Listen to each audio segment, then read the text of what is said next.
Hello, my friends. Today is Thursday, December 3rd, and this is what is called our cognitive video. Cognitive means how you think and how you use your brain. And we're going to be focusing on something called sequencing today. Have you ever heard of that big, long word, sequencing, before? We talk about it sometimes in school. Sequencing means putting things in order, like first, second, third, fourth, fifth, or maybe first and then and last. Or like when we were in school, we would line up and you'd have the line leader in the front, and then you'd have the second person, the third person, the fourth person, and maybe like the caboose at the end would be the fifth. That's what sequencing is, putting things in order. So we're going to listen to an awesome lady named Jen Brett, who wrote this book called The Mitten. And it's really neat because we have her actual video of her reading her own book. And we'll let her read this for us. And I want you to think about the order that the animals in the story come through. And then we're going to make our own book called the My Mitten Sequencing Book. And we'll work together to make sure it's all pretty and in the right order. So here is Jan Brett. Hi, this is Jan Brett, and I'd like to read you my book, The Mitten. It's about snow and animals, two things that I love, and I hope you will too. Once there was a boy named Nicky who wanted his new mittens made from wool as white as snow. At first, his grandmother, Baba, did not want to knit white mittens. If you drop one in the snow, she warned, you'll never find it. But Nicky wanted snow white mittens, and finally, Baba made them. After she finished, she said, when you come home, first I will look to see if you are safe and sound, but then I will look to see if you still have your snow white mittens. So off Nicky went. And it wasn't long until one of his new mittens dropped in the snow and was left behind. A mole, tired from tunneling along, discovered the mitten and burrowed inside. It was cozy and warm and just the right size, so he decided to stay. A snowshoe rabbit came hopping by. He stopped for a moment to admire his winter coat. It was then that he saw the mitten, and he wriggled in feet first. The mole didn't think there was room for both of them, but when he saw the rabbit's big kickers, he moved over. Next, a hedgehog came snuffling along. Having spent the day looking under wet leaves for things to eat, he decided to move into the mitten and warm himself. The mole and the rabbit were bumped and jostled. But not being ones to argue with someone covered with prickles, they made room. As soon as the hedgehog disappeared into the mitten, a big owl, attracted by the commotion, swooped down. When he decided to move in also, the mole, the rabbit, and the hedgehog grumbled. But when they saw the owl's glinty talons, they quickly let him in. Up through the snow appeared a badger. He eyed the mitten and began to climb in. The mole, the rabbit, the hedgehog, and the owl were not pleased. There was no room left. But when they saw his diggers, they gave him the thumb. It started snowing, but the animals were snug in the mitten. A waft of warm steam rose in the air, and a fox, trotting by, stopped to investigate. Just the sight of the cozy mitten made him feel drowsy. The fox poked his muzzle in. When the mole, the rabbit, the hedgehog, the owl, and the badger saw his shiny teeth, they gave the fox lots of room. A great bear lumbered by. He spied the mitten all plumped up. Not being one to be left out in the cold, he began to nose his way in. The animals were packed in as tightly as could be, but what animal would argue with a bear? The mitten swelled and stretched. It was pulled and bulged to many times its size, but Baba's good knitting held fast. Along came a meadow mouse, no bigger than an acorn. She wriggled into the one space left and made herself comfortable on top of the great bear's nose. The bear, tickled by the mouse's whiskers, gave an enormous sneeze. Ah, ah, ah, ka-choo! The force of the sneeze shot the mitten up into the sky and scattered the animals in all directions. On his way home, Nicky saw a white shape in the distance. It was the lost mitten silhouetted against the blue sky. As he ran to catch his snow-white mitten, he saw Baba's face in the window.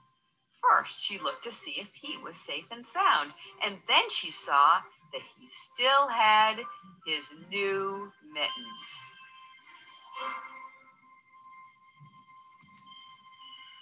Okay. So we're going to look at this paper first, if you have this one.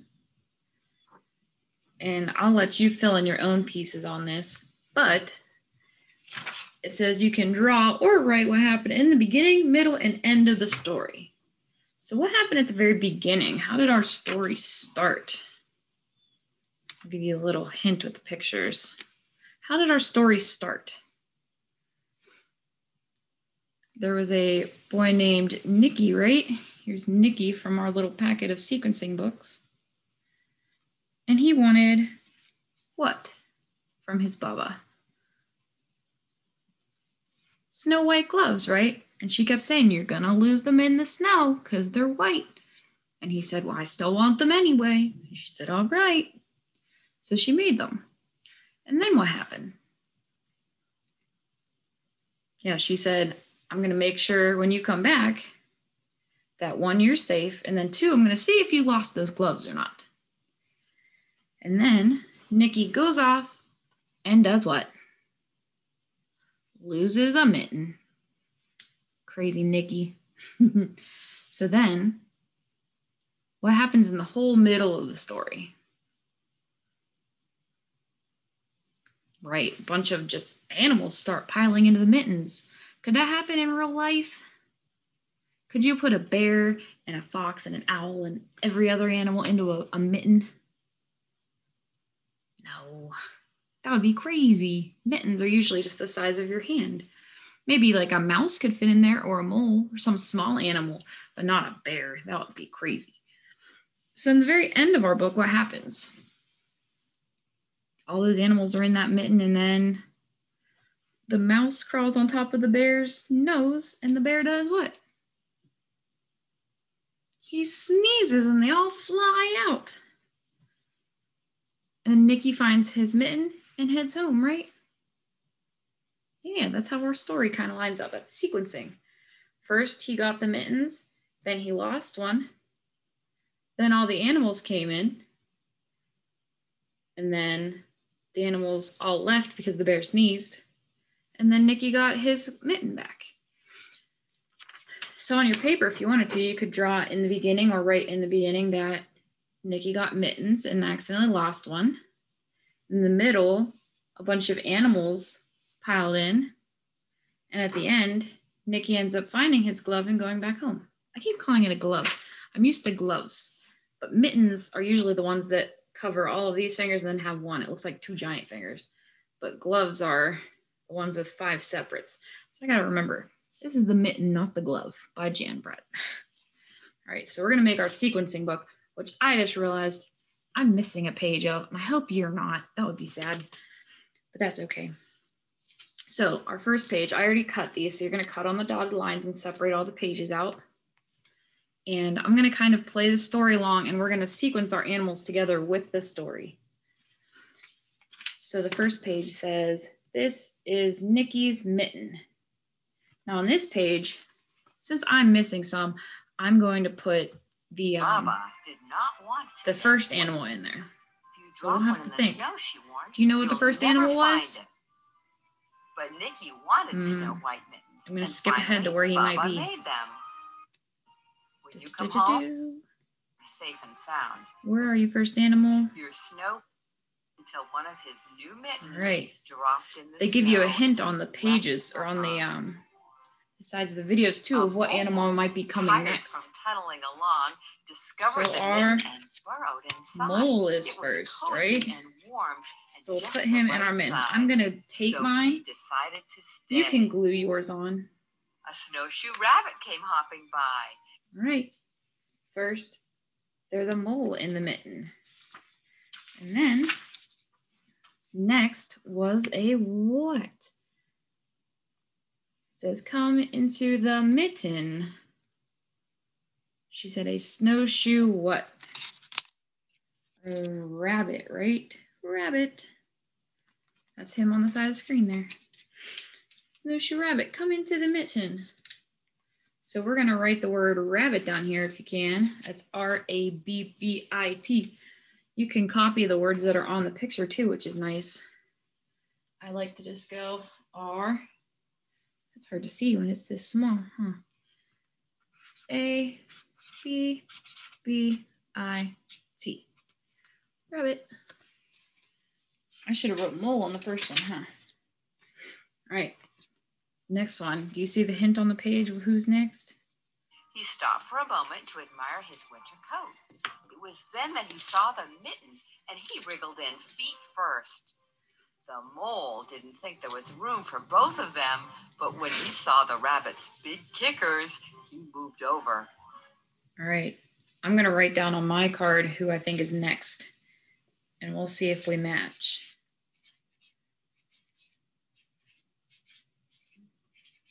All right. Da-da-da. Come into the mitten, hedgehog. Do you think you're right? Did you match me? Let's see. Boop. Next, a hedgehog came snuffling along. Having spent the day looking under wet leaves for things to eat, he decided to move into the mitten and warm himself. The mole and the rabbit were bumped and jostled, but not being ones to argue with someone covered with prickles, they made room. As soon as the hedgehog disappeared into the mitten, a big... Oh, what comes next? Who is that? The big owl, right? He's next. But now on this page, they want us to write the word come, C-O-M-E. And then they have the word in, and then they want us to write owl. So you're going to trace the word come along the dotted lines and write the word owl, which is this word right here, on the line. So I'm going to do that. It's hard for me to hold it up and write. Come in, owl. Da-da-da-da. Beautiful. A big owl, attracted by the commotion, swooped Don't forget to look down. the sides of the video to see if you have a hint for who's going to be next. Because I'm going to let you guess. I'm going to write down my guess. But when they saw We'll see if we owl's match. flinty talons, they quickly let him in. Oh. All right, so the next video wanted us to trace the word come again, C-O-M-E, and put in this guy, badger. Through the snow appeared a badger. He eyed the mitten and B-A-D-G-E-R, began to badger. They're the so cute. mole, the rabbit, the hedgehog, and the owl were not pleased. There was no room left. But when they saw his diggers, they gave him the thumb. It started snowing. All right, who is next? Because the next card is just completely blank. They want us to write the words come in, whatever animal is next. So you can pause me and we'll guess who's next and we'll see if we match. But the animals were snug in the mitten. Come in. A waft of warm steam rose in the air. Fox. And a fox, Yeah, trotting good by, job. stopped to investigate. Just the sight of the cozy mitten made him feel drowsy. The fox. All right, I'm going to start my next one to see if I'm right. When the mole, the rabbit, the hedgehog, the owl, and the badger saw his shiny teeth, they gave the fox lots of room. A great... All right. So my other one, my next page also was blank and wants you to write the words come in who. Bear. Bear was next, right. Bear lumbered by. He spied the mitten all plumped up. Not being one to be left out in the cold, he began to nose his way in. The animals were packed in as tightly as could be, but what animal would argue with a bear? The mitten swelled and stretched. It was pulled and bulged to many times its size, but Baba's good knitting held fast. All right, so the last little guy, who comes in last? The mouse, right? So I put the mouse on the bear page since the mouse sits on the bear's nose and doesn't really go into the glove. So I kind of made it look like the mouse was sitting by the bear in my book. Let's see. We'll finish out the story and then we'll look at our books together. No bigger than an acorn. She wriggled into the one space left and made herself comfortable on top of the great bear's nose. The bear, tickled by the mouse's whiskers, gave an enormous sneeze. Ah, ah, ah, ka-choo! The force of the sneeze shot the mitten up into the sky and scattered the animals in all directions. All right, I'm going to stop it there. And we'll look at our sequencing book together and see if we matched everybody up right. So this says, My Mitten Sequencing Book. And you can staple these together if you want afterwards. So we'll be done. So it will be a finished book. I can't do words today. This is Nikki's mitten. And we put a mole in first, right? Because the mole crawled in first by himself. And then it said, come into the mitten, rabbit. Come into the mitten, hedgehog. Come in, owl. If you even wanted to get more challenging, you could have wrote, come into the mitten, owl. But we kind of kept it short, huh? Come in, badger. Oh, it's hard to hold these when they're not stapled together as a finished book. Come in, fox. Come in, bear. And little mouse sits on his nose, which makes him sneeze. And they all fly out. Very awesome job. Good work. Hopefully you weren't missing pages like I was and you can make a whole book and put all the animals on their own pages instead of making the mouse and the bear share. But I think it's kind of cute to make them share since the mouse was on the bear's nose. All right, great job, good work. I'll see you in the next video.